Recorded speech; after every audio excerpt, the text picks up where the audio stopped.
This is the X-Zone Broadcast Network, broadcasting worldwide on broadcast affiliates and satellite program providers, including CNN Broadcast Network, Sirius Satellite Network, Star Media, Good News Radio Network, Angel Broadcast Network, Wiki Broadcast Network, and WPBN TV. For more information on the X-Zone Broadcast Network, visit us at www.xzbn.net.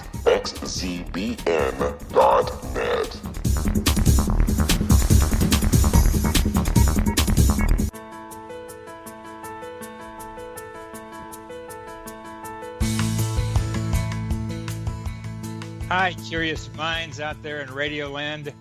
Welcome to CC with BB, Connecting with Coincidence with Dr. Bernie Beitman, MD. That's me. This is the only radio show in the world dedicated to the study of coincidences, synchronicity, and serendipity. We are coming to you through X-Zone Broadcast Network, located in Hamilton, Ontario, Canada, and broadcasting all over the world. One of the most important questions for modern science and all humanity is the question of the relationship between mind and brain. Does brain produce consciousness, or does the greater consciousness produce the brain? I am a psychiatrist. I study this question in my office. I help people with medications and with psychotherapy. I work in both the mind and the brain. You will need your mind to recognize a coincidence and your brain to talk about it. Synchronicity spoken here. Coincidences alert us to the mysterious hiding in plain sight. In other words, coincidences alert us to possible causal connections not recognized by modern science. Try putting the phrase connecting with coincidence in your search engine, and you will find my Psychology Today blog, my website, and my social media sites. And would you like to know how sensitive to coincidences you are? Take the Weird Coincidence Survey on my website. Today we will be talking with John Townley. Among many of John's capabilities and experiences and knowledge bases is his knowledge of Paul Kammerer, a relatively obscure biologist from Vienna, born in 1880, died in 1926, who has an important place in the history of the development of our understanding of coincidences and synchronicity. Paul Kammerer has an interesting history, one that I think we will be talking about with John, especially in relationship to Carl Jung's ideas about synchronicity. Kammerer spent hours sitting on benches in various public parks in Vienna, noting repetitions among the people who passed by. He classified them by sex, age, dress, whether they carried umbrellas or parcels, and by many other details. He did the same during the long train rides from his home to his office in Vienna, and tried to understand not particularly the meaning of some of these coincidences, but only the fact that they were repeated. He studied repeated sequences of numbers, names, words, and letters. Two examples can illustrate this thinking. His wife was in a waiting room reading about a painter named Schwalbach when a patient named Mrs. Schwalbach was called into the consulting room. A second example involved his friend Prince Rohan. On the train, his wife was reading a novel with a character called Mrs. Rohan. She then saw a man get on the train who looked like Prince Rohan, and later that night the prince himself unexpectedly dropped by their house for a visit. These are not uncommon coincidences, but Kammerer was trying to do something with them, trying to consider the possibility of their origin. He defined these coincidences as seriality, which he defined as a recurrence of the same or similar things or events in time and space. But they are not connected by the same acting cause. To him, these repetitions were simply natural phenomena that he wanted to find an explanation for. He thought these similarities were part of the structure of natural law, and in his 1919 book, Das Gesetz der Serie, the law of seriality, he outlined what he thought these laws might be, along with a broad classification of their types and qualities. He got into a lot of detail in classifying these serial coincidences. Well, what does Kammerer have to do with Carl Jung? You could see from what I said earlier that these events, these series, were not connected by the same acting cause. There was something else behind them. And what Kammerer attempted to do was develop an explanation based on the physics of his time. Remember, this was the early 1900s, and physics has not developed the way it is now. Our guest, John Townley, has taken up the mantle of the question that Kammerer was asking himself and asking in his book, and tried to make better sense of these series and try to be able to make more clear explanations for how they happen. John did a remarkable thing in trying to translate the German into English. And we will be talking in our next segment about this major undertaking. What is it that made John Townley and his colleague try to understand this book and to expand its ideas? Because he saw something in him that's very important.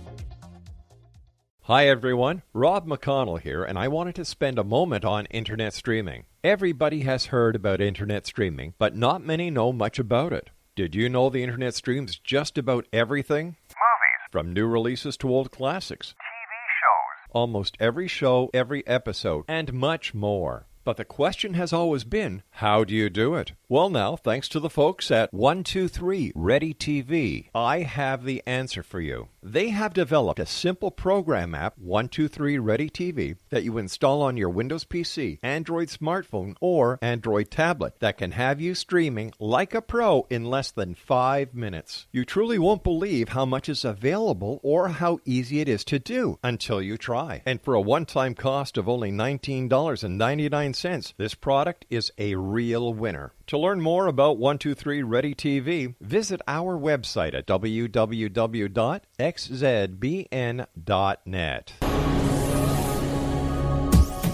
This is the X-Zone Broadcast Network, broadcasting worldwide on broadcast affiliates and satellite program providers, including CNN Broadcast Network, Sirius Satellite Network, Star Media, Good News Radio Network, Angel Broadcast Network, Wiki Broadcast Network, and WPBN TV. For more information on the X-Zone Broadcast Network, visit us at www.xzbn.net.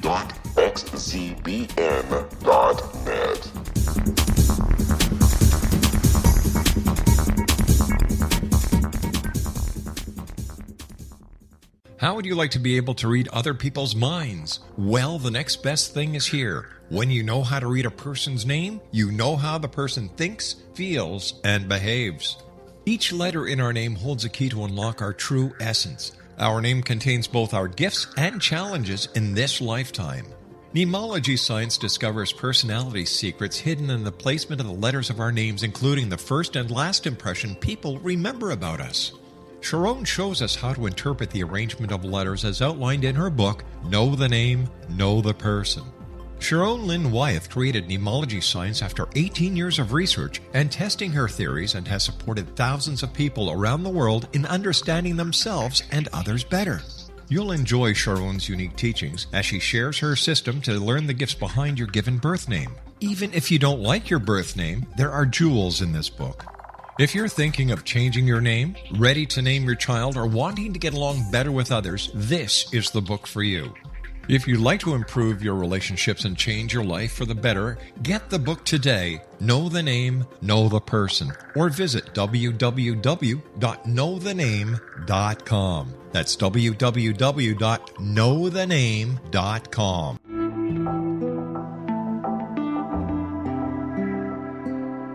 Take a step back in time and discover old Florida cuisine at Marsh Landing Restaurant in Fellsmere, Florida. Enjoy delicacies such as frog legs, gator tail, catfish, and swamp cabbage, or enjoy the more traditional cuisine such as hand-cut Angus steaks, ribs, and seafood. Join us for breakfast with a southern flair featuring sweet potato pancakes, biscuits and gravy, and much more. Planning a party? Marsh Landing's private dining rooms can accommodate groups from 8 to 80 people. While you visit, enjoy the historic pictures, artifacts, and stories that line the walls. Marsh Landing is truly a unique experience. Marsh Landing Restaurant, 44 North Broadway in historic downtown Fellsmere, or visit marshlandingrestaurant.com. Marsh Landing, old Florida cuisine at its best.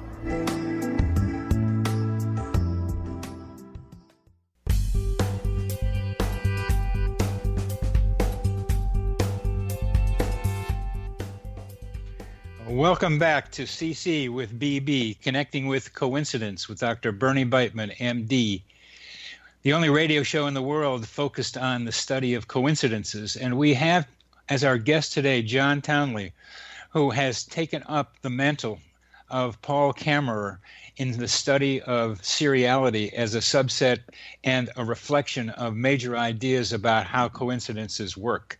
Welcome to the program, John. Hey, thanks, Bernie. Pleasure to have you here. Delighted.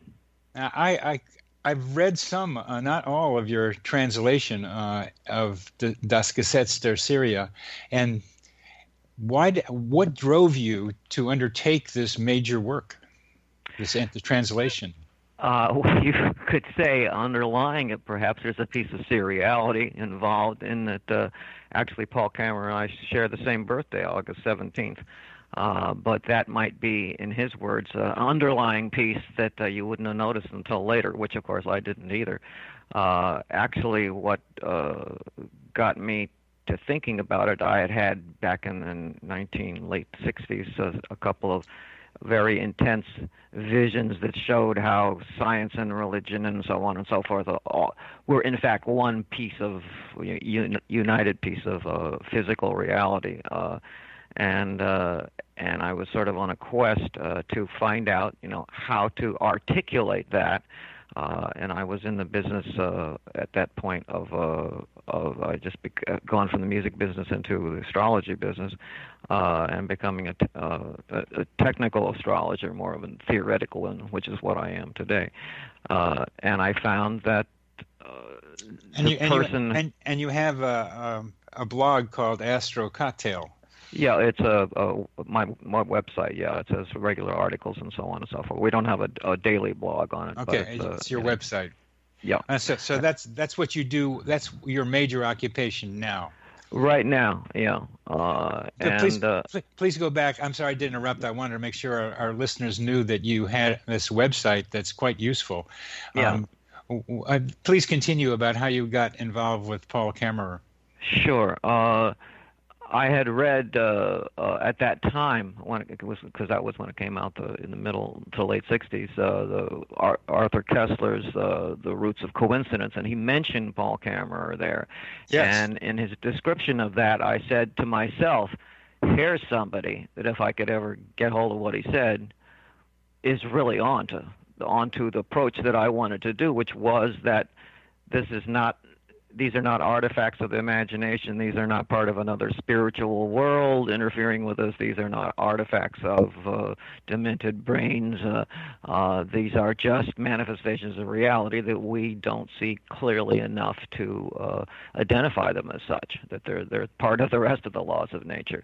And that had been my concept to begin with, and here's someone who had done it all and written a whole book about it called Das Gesetz der Serie. So it wasn't until Kessler wrote the Midwife Toad, which was his short biography of Kammerer that I found out a lot more about Kammerer, but still it was not translated, so you really couldn't.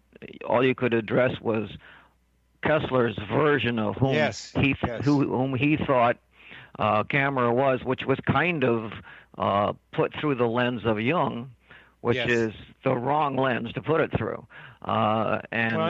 He was kind of skeptical of Jung too, I think. But I felt the same as you, as reading about the Midwife Toad and the Roots of Coincidence, that there had to be some way to get to Paul Kammerer, and you were the way I could get there.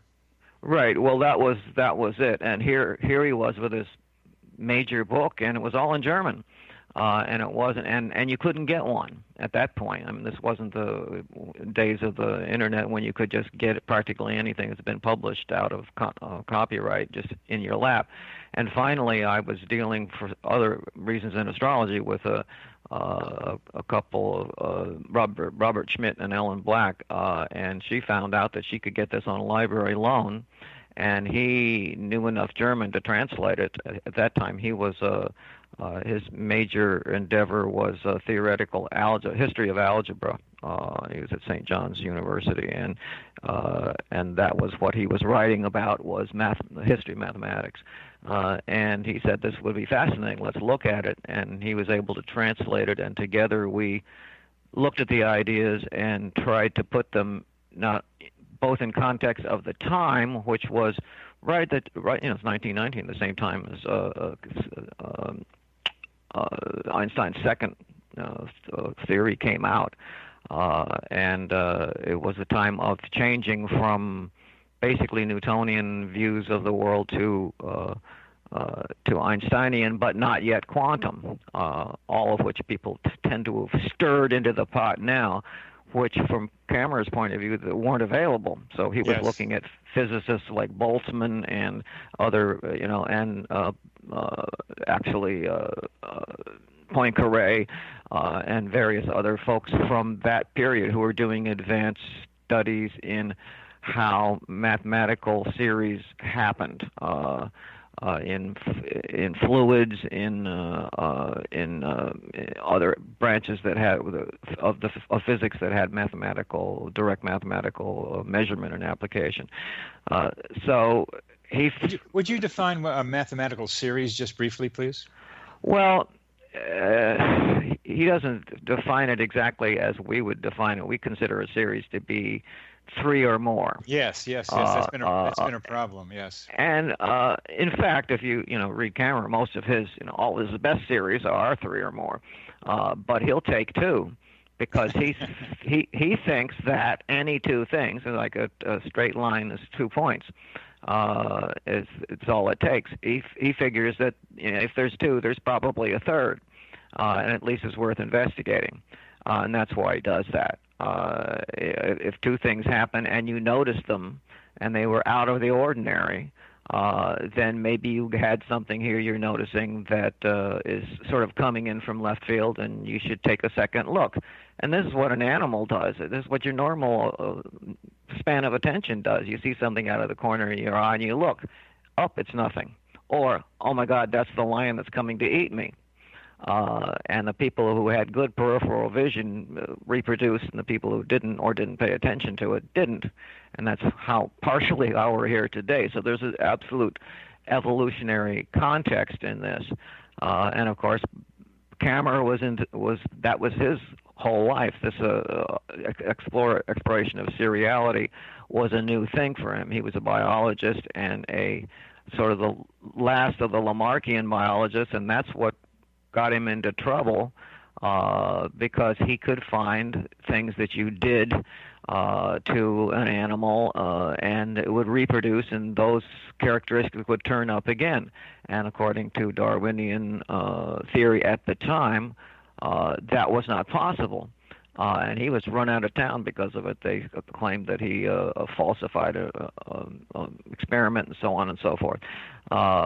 But in fact, now we realize that what he discovered was epigenetics, and he's now called the father of epigenetics. Right. Yes. Which means that if something happens to the mother or a parent, that can be transmitted somehow to the child, and that was not thought of. And the old experiment was chop off the rat's tail and the mother's tail, and the little one should have a chopped off tail too. That's a little bit gross.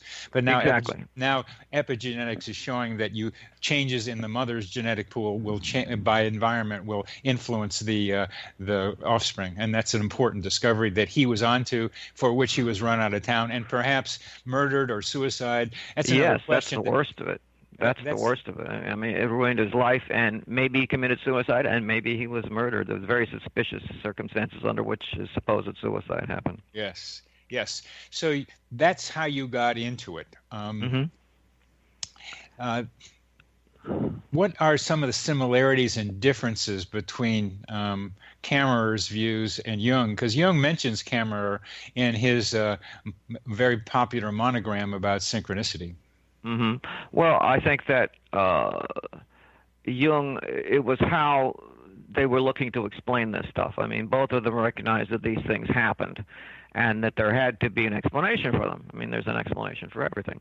But they looked for different kinds of explanations. And to a certain extent, Jung was hemmed in by his own scientific community and what was acceptable at the time.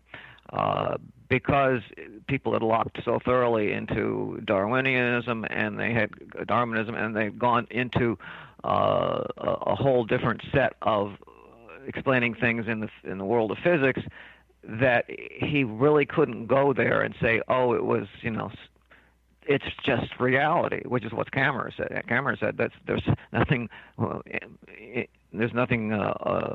spiritual or it's about the imagination. Nobody's doing this because of things that are internal, that are externalizing. These are real things on the outside, and you're noticing them. Jung couldn't do that because the science of the time just did not accept it, and therefore he couldn't really go there. So, but he proposed was things like things that were acausal connecting principle. Right. Now, acausal connection is a contradiction in terms. If it's a connection, it's not acausal. So, and that kind of thinking, the only way you could do it is magical thinking, basically, that there was something that was in the soul, or the oversoul, or the some kind of things that were manifesting from within your genetic upbringing, which were father images or mother images, or various other socially imposed images that were then coming to the fore. It was kind of a reworking of what Freud had done, but he had done it with sexual stuff. He said, well, this is suppressed sexuality, and what Jung was saying, well, this is really suppressed, whatever the other one version of that is, which is archetypes. Archetypes, yes. Yeah, and he was just proposing that there were archetypes. There's no proof of archetypes. You can't find an archetype. You can't measure one. It was simply made up. And as a potential thought theory to explain something that there was no way of directly going and measuring it as if it were a physical reality. Kammerer always thought it was a physical reality. And that they didn't have what was necessary to measure it, but they could at least make up some ideas of how physics might be stretched in theory to accommodate this and point you in the right direction. And that's really what he did. He came up with several different concepts, seriality being the overview of it, and then an attraction hypothesis, an imitation hypothesis, and that basically when you went later developments took those very things, imitation and attraction and whatnot, and it sort of evolved into chaos theory. where you find things. These we're getting near the end of this segment, John, and much of what you just said is highly condensed information for most of us listening to you. There's the evolution into chaos theory, something that will be very interesting to me. But we need to be able to define some of the terms as we move along. Sure, go ahead. And one of the problems that I think we might have might get around is giving some examples, as well as recognizing your perspective as these things are out there. So we'll get back to the explanations in our next segment. Sounds good.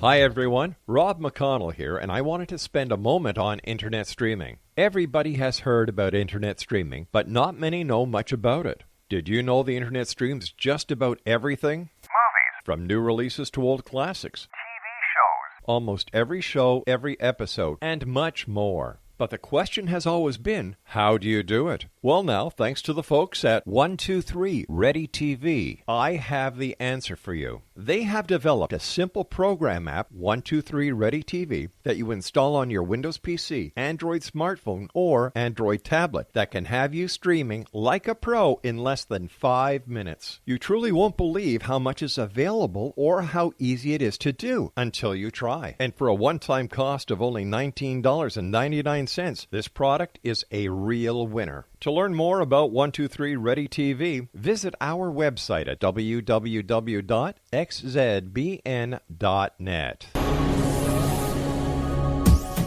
This is the X-Zone Broadcast Network, broadcasting worldwide on broadcast affiliates and satellite program providers, including CNN Broadcast Network, Sirius Satellite Network, Star Media, Good News Radio Network, Angel Broadcast Network, Wiki Broadcast Network, and WPBN TV. For more information on the X-Zone Broadcast Network, visit us at www.xzbn.net.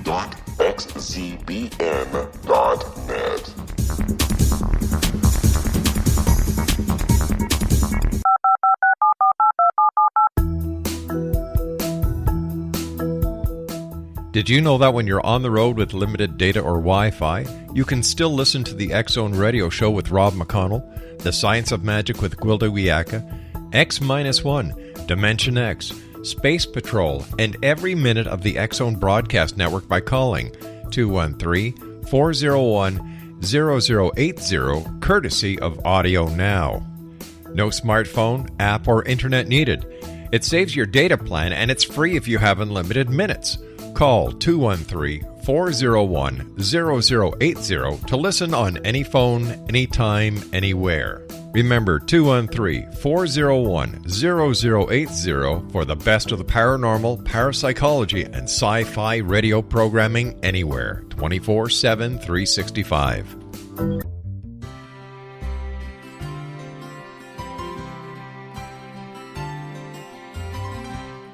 True healing must address 4 levels: physical, emotional, mental, and spiritual, for us to live joyful and productive lives. We tend to treat 3 of the 4, leaving the spiritual languishing. If you're tired of the same dysfunctional patterns cropping up in your life, Soul Balancing is for you. Trixie Phelps, owner and founder of Soul Balancing, is a naturally gifted energy healer trained in numerous esoteric forms, including shamanism. Trixie has created a powerful modality that safely and effectively clears your energetic field. A Soul Balancing session can remove interference, heal trauma, and restore your hope. Contact Trixie for a life-changing long-distance session today, www.soulbalancing.world.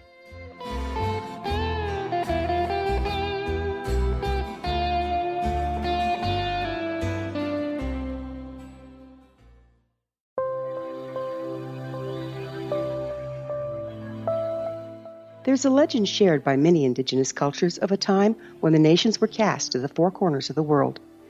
Each nation was given a body of sacred knowledge that held a different portion of the truth to preserve. True reality could not be known until all the nations reunited, combining the information. If a single one was missing, the world could not be reborn and darkness would prevail.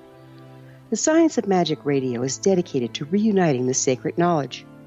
With the understanding, none of us has all the answers, but together we can open new perceptions and possibilities. Through our combined vision, the world can be reborn into a place where darkness no longer prevails. Join me, Gwilda Wiyaka, and the Science of Magic daily on the X-Zone Broadcast Network, xzbn.net, or visit us at thescienceofmagic.net.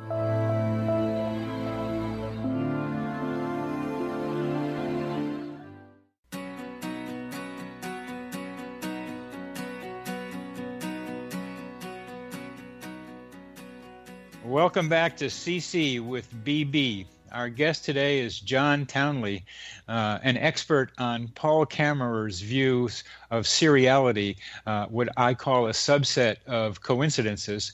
And we are talking about the theories that Kammerer and John have developed in trying to understand how coincidences take place. These are based in modern science and the science of Kammerer, who was starting to write, who wrote his book in 1919 when physics was transmuting itself from Newtonian thinking to Einsteinian thinking. And now we have quantum physics, and we have other things like chaos theory, which we're probably going to get to here as we try to understand what Kammerer and John think are the origins of coincidences in this way. But before we get to that, John, what about one of your own coincidences? Let's look at that and maybe look at it from Kammerer's perspective as well. Sure. My life has been, as yours has been, filled with interesting, as everybody's is actually, when they look fairly closely, everybody runs into some amazing things that how could that have happened at the same time as that I can't see any way. My strongest example in my life was when I was living in the recording business, living in New York City. I woke up one morning at 6 o'clock in the morning, and I had a very upsetting dream that I was in my Coconut Grove home where my parents still lived down in South Florida, and that I had just gotten up and I went to the bathroom there, which we shared, my parents' bedroom and mine, and I urinated blood, and I was very upset about it. In your dream? In my dream, right. And then I thought nothing of that. Particularly, it just was a weird dream. You know, who would ever think of it? I'd certainly never dreamed about that before, and never have since. And then I talked to my mom that day, that very evening, and she said, "Well, your dad just went to the doctor today. He was worried because at 6 a.m. exactly, he woke up and he went and urinated blood." And I thought to myself, "Wow, now that is weird. Now that." That's statistically beyond all possibilities. So obviously there was some connection there. Now what that connection was, I don't know. Well, let's look at it through a couple of different lenses. I call that a version of simulpathity. I had an experience in which I was choking uncontrollably, and 3,000 miles away at the same time, my father was choking on his own blood and died of that. And there are lots of stories that are parallel to our two stories. From what you said earlier about Kammerer's view, there should be a third version. If there are two, there's going to be three. Now, I don't think so. I don't think you're going to be finding a third version of that. I think this is a pair that's not going to find a third. But according to what you were suggesting about Kammerer, he would be looking for a third. He would be looking for a third, or he would be looking for a system that involved those two, and that's where the critical thing. And this introduces you to his way of thinking, in that he would look at a parent, child, family in general, set of relationships and goings on as an ongoing system that had its own momentum, and that it developed individually and separately,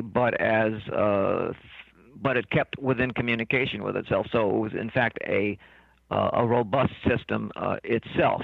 Let me give you an example that would actually probably suit this. Imagine that a a bunch of golfers are out, on a golf course. And they're all in their little separate golf carts. And one of those golf carts accidentally drives into a sand trap. Bang, it stops. Now, if that were a single incident, that would be all that happened. You have the physical encounter with the sand trap, you stopped, and that would be the end of it. But in fact, all of the golf carts then stop until they free that one golf cart, and then they go on again together. So what you have is in a larger system of which one segment of it was impacted, the entire system reverberated, picked itself up, restructured itself back to its normal condition, and then went on, proceeded on accordingly.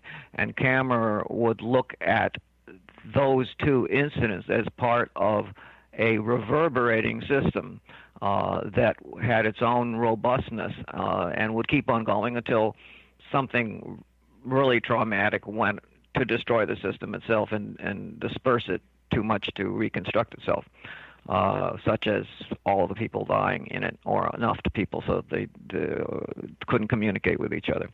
I understand the visual of what you just described. You have some rules about the system having to be so interdependent that one movement and strange movement or stop of one would influence the others. I'd like to see how you apply that to the bleeding dream and your father. Well, we don't know, and this is part of. There's nothing in Kammerer's work that says there isn't actual transmission across distances. That if you were imagining the golf carts, for instance, suppose they were out of sight of each other and only in contact with through radio, you would have to say, well, there's no possible way they could be in contact, because if you don't have a radio, you don't know. So it doesn't. It doesn't. It's inclusive of such things as telekinesis and other things that might be involved in the actual hands-on explanation of a single part of an event. But he would say also that was part of a larger system at the time. I think that's a very good way of thinking.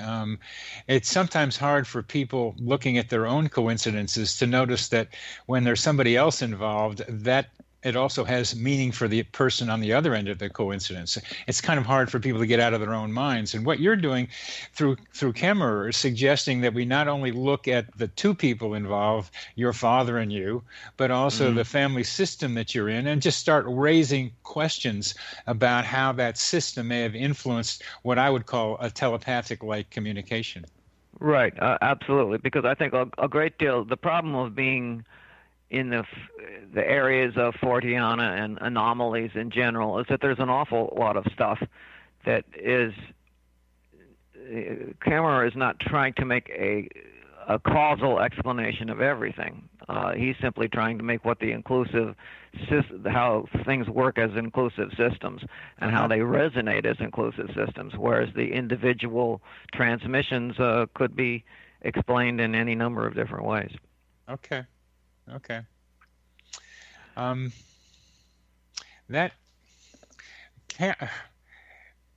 When I was reading some of what you wrote about Kammerer, where you were trying to do some of your own explanations, as we started to do here, it got a little confusing for me because there was a lot of science that Kammerer used that I didn't understand, and science that you were using that I didn't understand. So as we go through some of this discussion, it would be very helpful to pick something like the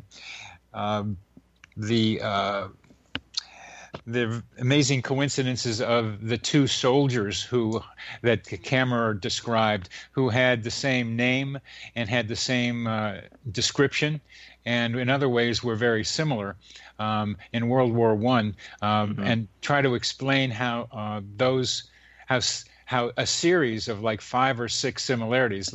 I call it kind of the word doppelganger is the word I use for people who have the same similarities but are not at all related to each other. Right. To begin to explain how more than just a pair like you with your father can be explained. And part of the reason to wonder about that is to maybe introduce you to Gary Schwartz. Are you familiar with his work? No, I'm not. He's just come out with a book called Super Synchronicity, and they involve series of more than 6 or 8 coincidences. And I'm talking with a person who has had maybe 1,000, a series of 1,000 monkeys showing up in various symbolic forms in her mind. So this is seriality on steroids. This is going really further than what Kammerer did. And so bringing in some of Kammerer's ideas to apply to long sequences would be very, very interesting and helpful to us. Well, one of the things that is problematical, and this is where I had to sort of go ahead, in fact, even beyond what Bob Schmidt was willing to go along with in trying to extend Kammerer's approach, is when you get to the kind of oddly temporal series, the simultaneities that seem unconnected, that are one of the main features of coincidence and seriality in general, of which Sheldrake mentions many. I mean, one of the really good examples Sheldrake puts forth is the tits, the birds in England, who in one area learned a song, and another area completely untouched learned that same song. No way they could have wound up with that same song. That song was in the air somehow. Yeah. The same thing with people. If certain sets of people will learn something in New York, a second set of people can learn the same thing faster in L.A. In other words, there's a larger context in the atmosphere that can be either looked at as just a thing itself or a series of interconnections that would be able to cause it. A good example is when somebody invents something, somebody else invents the same thing down the line, and only one of them gets the money for it. Right. In fact, I mean, how many people invented the telephone? And only Alexander Graham Bell got the money. Right. At the same time, then the concertina was invented by several people at the same time, and only Wheatstone got the credit, and so on and so forth. There's a slightly interesting distinction between simultaneous discoveries and ease by which another group learns a song developed by somebody else. I think they're related. But one is the birds learn a song and the birds someplace else pick it up faster, so it increases their capacity to learn. The simultaneous discoveries, which include the telephone and calculus and numerous other things, look like they happened around the same time and weren't that influenced by each other the way the second group of birds might have been influenced by the first. No, the first of all, they weren't discoveries; they were inventions. People made it up, and the same with the songs. They made up the song, and therefore, whether they were making it up, whether the creative process is part of that, which they were picking up this kind of pattern, and somebody else 500 miles away picked up the same pattern because it was evolving in the atmosphere. It could be for reasons that might be step-down reasons from the atmosphere literally itself. Well, give you an example. Give you an example very quick. We're near the end of this segment, and the atmosphere I call the psychosphere. It's our mental atmosphere, and maybe we can get into some of that too in our next and final segment. Very good. Okay, Thank you. sure.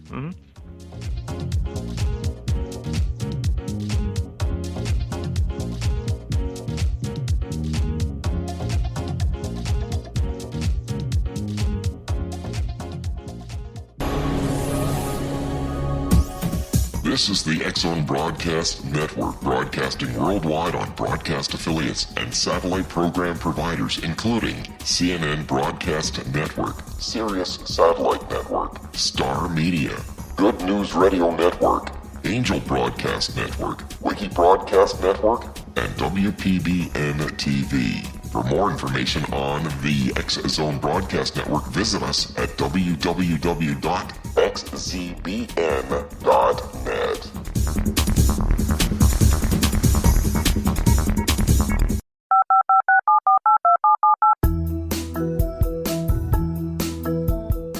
Did you know that when you're on the road with limited data or Wi-Fi, you can still listen to the X-Zone Radio Show with Rob McConnell, The Science of Magic with Gwilda Wiyaka, X-1, Dimension X, Space Patrol, and every minute of the X-Zone Broadcast Network by calling 213-401-0080, courtesy of Audio Now.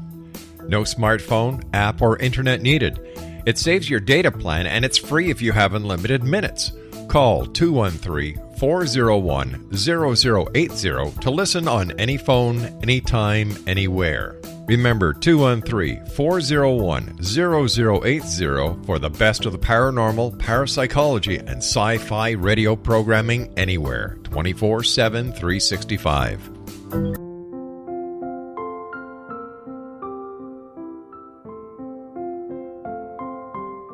I am Dr. Carl O'Helvey, founder, president of a new cancer foundation focusing on evidence-based physical, mental, and spiritual interventions, including natural cancer cures, prayer, meditation, affirmations, nutrition, and other related holistic cancer prevention and cure modalities.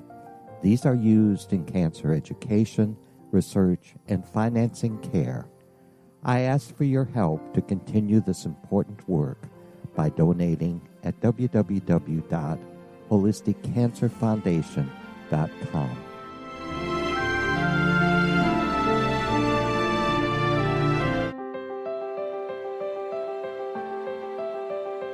Wouldn't you love to know the secret to everything? I'm Dr. Kimberly McGeorge, and on The Secret to Everything, we will merge the practical with open investigation into all realms of the mysterious.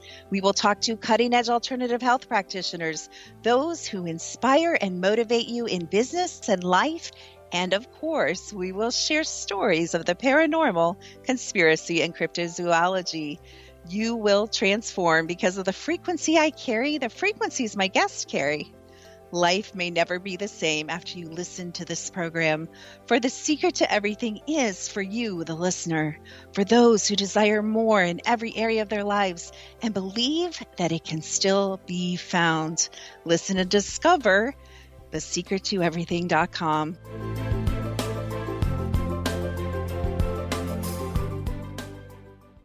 Little children aren't the only ones afraid of the dark. Millions of soldiers return from war zones with PTSD, anger, frustration, fear, and loneliness, much of which surfaces during the darkness of the night. You have the chance to change the lives of these American heroes. Songs and Stories for Soldiers.us provides free MP3 players for these men and women. With a list of 3 million songs in 16 different styles, 100,000 audiobooks, and 30,000 old-time radio programs, every veteran can find something to soothe and comfort them at no cost. All our players contain an 8-hour audio program designed to help veterans fall asleep. With 1,500 plus vets now participating, it's our goal to deliver 10,000 audio players this year. Go to our website at songsandstoriesforsoldiers.us. Help us help a veteran make it through the night.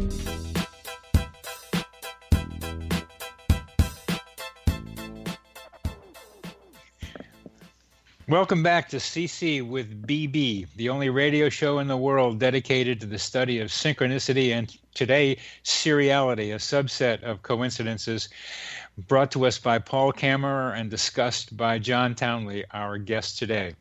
We're talking about simultaneous discoveries, which John has just corrected me to say inventions And that's a fun difficulty to get into, a definition to get into, and that somehow we are existing in an atmosphere which I call the psychosphere, our mental atmosphere, in which ideas and energy are exchanged between us and the atmosphere, and through us, that atmosphere influences other people, and we influence other people through it.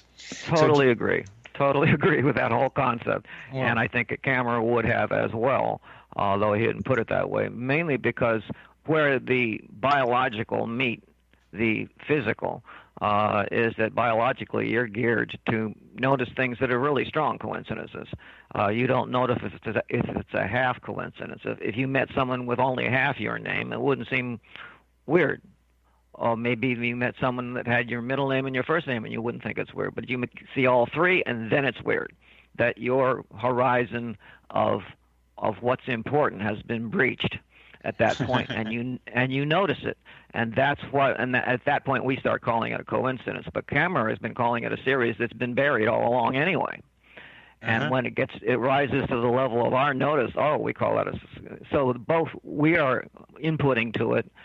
Because we're noticing it, and the background structure of whatever, which can be simple sound structure or wave structure in the atmosphere. The good example I was going to give you earlier, because he used a couple examples of the whole part of noticing tunes and noticing notes and pitches, which you often find, we have... not only do you have people get radio through their teeth, you will often find that you are humming a song, turn on the radio, and there it is, at the very phrase that you were singing at that point. Yes. Or that's a common coincidence. Another one in that same thing that you can actually find a cause for if you only knew it is the pitch. Now, I'm humming along, brushing my teeth with my electric toothbrush, right? And I turn on NPR, and there's a song going on, and I say, wow, that's in the same key. The hum from my toothbrush is the same key as that song. And how could that be? Is that a total coincidence? Well, sort of, because there's only so many overtones available in a set of 12 tones, but also because that toothbrush happens to be in tune to B flat. And why is that in tune to B flat? Because that's the cycles per second that the electricity is tuned to, 120 hertz. And therefore, B flat is resonant all over the place, and you're always running across B flats that would seem coincidental, but in fact, you're actually picking it up. So when you suddenly see two B flats come at you out of the air, they're not coincidental. They're part of a substructure that you just didn't see were there. And that was one of the, and that's one of Kammerer's real points. He says the substructure is always there, and you only notice it sometimes when it peaks. I look at that B flat as a base rate. And that whenever you look at a coincidence, you need to be able to define the base rate of the two elements or more that are involved with the coincidence. I completely concur. What you're looking at is basically overtone series. Yes. And that allows you to connect all of this stuff with natural overtone series that could be what's uniting them, the overtone series of simple tidal fluctuations. Which have been there for a long time, and they're resonating even if that tide isn't happening at the moment. You're still in that, even though that's a very low pitch. These overtone series is going right up to your level, your bandwidth right now. Therefore those. Are you then saying, to translate this into terms at least maybe simpler, is that Kammerer and you are trying to make sure we understand the base rates of the events that we're comparing the coincidences by? Yeah, I think so. And this is one of the reasons, I've been trying to integrate it into astrology, because the real baseline of astrology is the frequency rates or gravitational variation from the tidal effects of the sun, moon, and the planets, and those are regular pitches that are happening at a much lower. They're the bottom of the band. They're the bass, sub-bass woofers. But that frequency is reflected in overtones that goes all the way up to beyond our hearing pitch above. And on each bandwidth, whether it's light or sound or beat, rhythm itself, everything reflects itself and by octaves. In other words, if you take a beat, tap, tap, tap, tap, tap, tap, tap, that's 60 beats per second, and you double that, 4 times by octave, and suddenly you get a note. Yeah. It's not a beat anymore. It's a note. Yeah. You double that electromagnetically up until you reach the several million times a second, and you have light. And the light has the same sets of bandwidths. So what you're seeing is depending on what particular scale you're operating at, you have these basically cross-reflecting background resonances, and that's what ties them all together. Now you're bringing up indirectly the Schumann resonance. Have you gotten into that? Yeah, that's one of them. I mean, there's the problem is that problem of resonances in general, originally coming from the sound and recording industry, is that there are so many variations. One of the reasons that the people had problems with connecting the moon with the tides, because although the tide goes up and tide goes down according to the moon, down that here at Seacliff and Long Island, you go down to the tip of Long Island, it's 12 hours difference. So, hey, that can't be connected because there are different things. Well, what they're connected by is the fact that that water has to roll down the Long Island Sound in order to get to you, and it takes 12 hours. So those are the kind of things that are interfering with the basic sound or wave generators, and the same with the places. They may cancel each other out. You go to the South Pacific, and that big ocean ought to have gigantic tides, but you're out in Tahiti, and there is no tide. So you're still in the music business when you got into astrology, aren't you? Oh yeah, I was. You bet. I mean, you're still using ideas from music. Yes, I still am. Yeah, that's what it looks like. You're talking about waveforms and how they reproduce each other and how they cross with each other and then reinforce each other. And somehow, in our last 4 minutes or so, how is seriality related to astrology? I think that they're both based on a fundamental set of structures that you only notice as in you notice the qualities people have or the events that seem to happen when Mars goes over the ascendant, or Mars is rising, or the moon is full, and you say, oh, well, I really noticed that, and the rest of the time you're not really noticing it.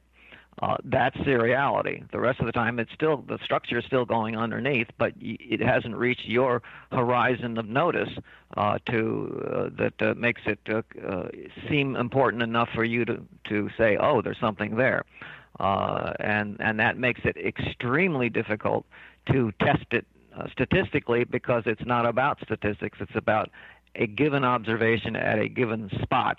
And that varies. I mean, if you wanted to do a statistical thing on tides, you couldn't prove the moon caused the tides.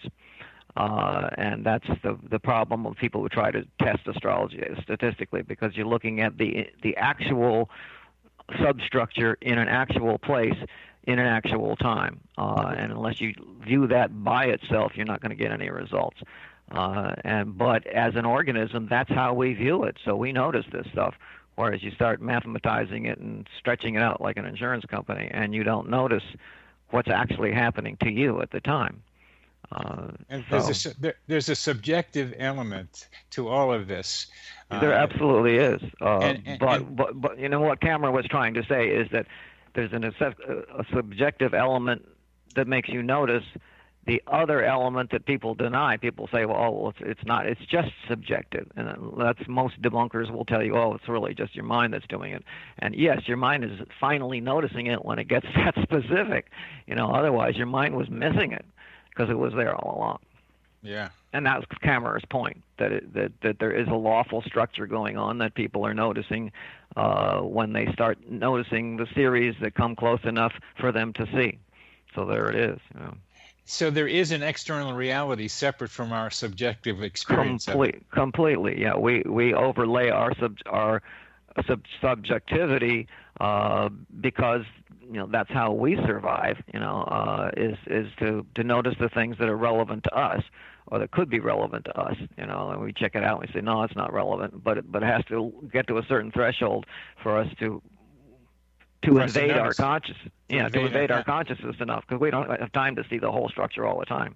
Well, we're getting near the end, but your view of it is that of all this is that there is an external reality separate from our subjective experience of it. Absolutely, and that was Kammerer's, and that's what that's what my original one is, and that's why I love Paul Kammerer, because that was he was taking it from there, and it's not denying that you have your own interpretations of it, but that it's not, you're not making it all up.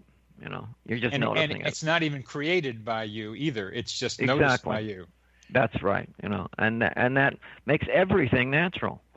That makes it all natural. That is very different. That is very different from Carl Jung, for sure. Exactly, and that's why I'm not. That's why you're not a Jungian. That's why I'm not a Jungian. A lot of astrologers are, and they don't really know what they're talking about. But at any rate, you can see there's a lot more. There's another thing, we have to end here, John. I'm sorry. So thank you very much for being on the program with me.